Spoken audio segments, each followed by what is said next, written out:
Canada's global pivot is no longer inching forward. It is flooring the throttle. By the end of June 2026, Ottawa made moves that rattled Washington, Brussels, and Asia. America was left out of a $100 billion submarine race, Europe's fuel clash with the US intensified, Canadian LNG became more valuable, and Canada opened the door to Japan's next-generation fighter future. Welcome back to your ultimate pit stop, Piston Pundit. Today, we're breaking down 5 developments that could reshape defense, energy, and the automotive supply chain. And the first one starts deep beneath the waves.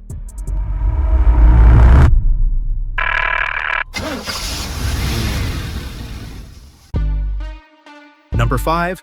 Canada's $100 billion submarine race leaves America on the dock. Canada's next submarine fleet could become one of its most important defense buys, with Ottawa pursuing up to 12 conventional, under-ice-capable submarines to replace the aging Victoria-class fleet. The goal is to protect Arctic, Pacific, and Atlantic approaches before a capability gap emerges. A contract award is expected by 2028, with the first replacement due no later than 2035. The surprise is that no American builder is in the final race, since the US focuses on nuclear-powered submarines while Canada wants conventional boats better suited to its geography, budget, and politics. Germany's TKMS offers the stealth-focused Type 2 12CD, while South Korea's Hanwha pushes the proven KSS-3. This deal is more than submarines. It could shape Canada's defense economy for decades. Canada's pivot extends beyond submarines. Europe faces fuel security pressure, methane rules, and the risk of another energy shock ahead. Number 4. Germany's fuel warning turns. Europe's LNG fight into a pressure cooker. On June 26th, Germany joined countries opposing the European Union's incoming methane rules, warning they could disrupt fuel imports beginning in 2027. The concern goes beyond LNG, as Berlin said petroleum products like kerosene or jet fuel could also be affected if suppliers fail to meet EU monitoring and verification standards.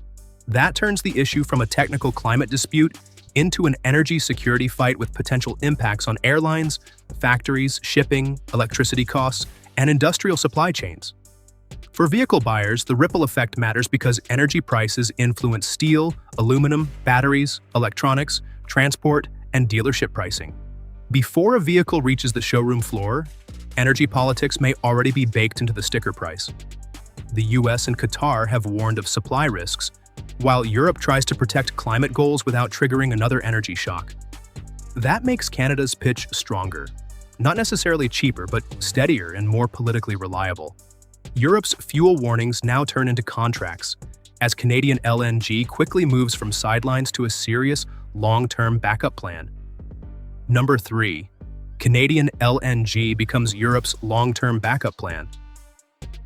European buyers are moving from discussing diversification to actively studying, signing, and negotiating around Canadian LNG.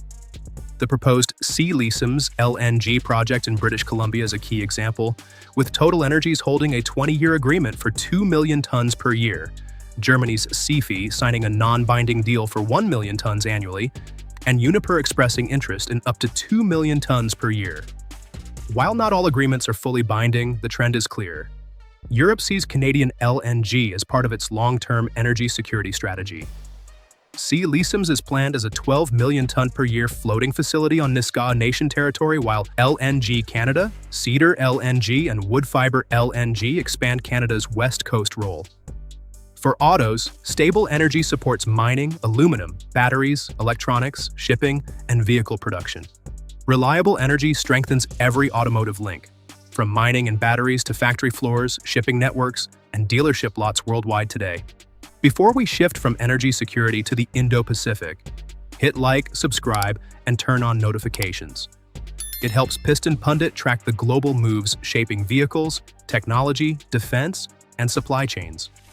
Now, let's steer into Japan and critical minerals next. Number 2. Canada's Japan push proves the Indo-Pacific pivot has real horsepower. Canada's pivot now moves into the Indo-Pacific, where Ottawa is proving its strategy is practical, not symbolic.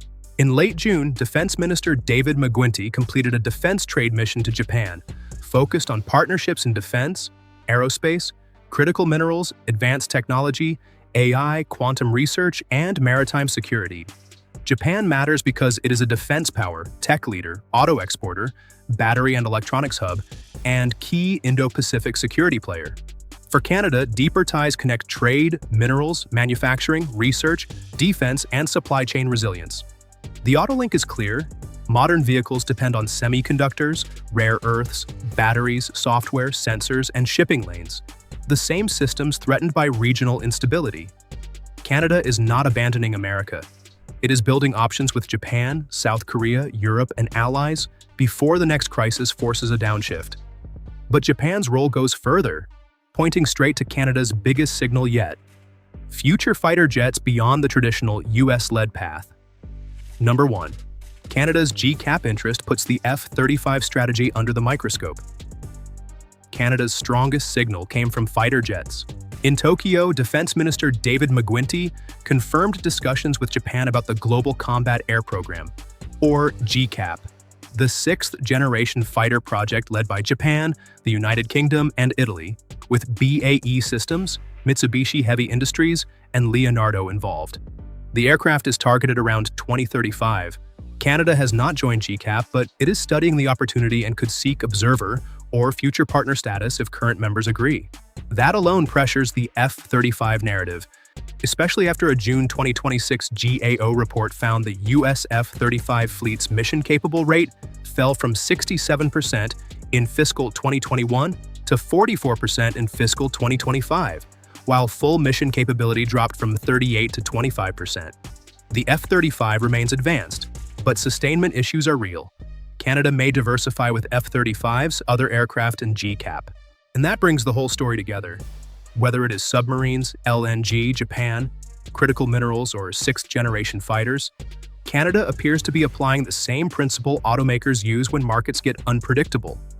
Never depend on only one supplier, one platform, or one route to the future. Verdict: Canada is building options before the next global shock. The verdict is clear.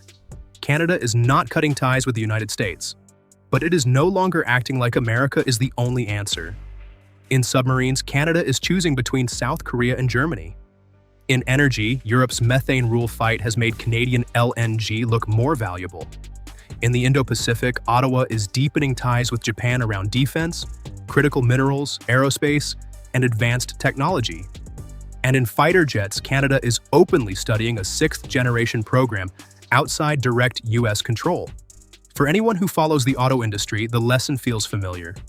The strongest players diversify before the market turns against them. Canada is doing exactly that, building energy options, defense options, industrial options, and diplomatic options before the next crisis forces its hand. Now we want to hear from you. Is Canada making a smart long-term move by diversifying beyond the United States?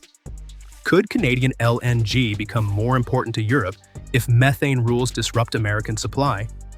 And should Canada stick mainly with the F-35 or start preparing for a sixth-generation fighter future with Japan, Britain, and Italy?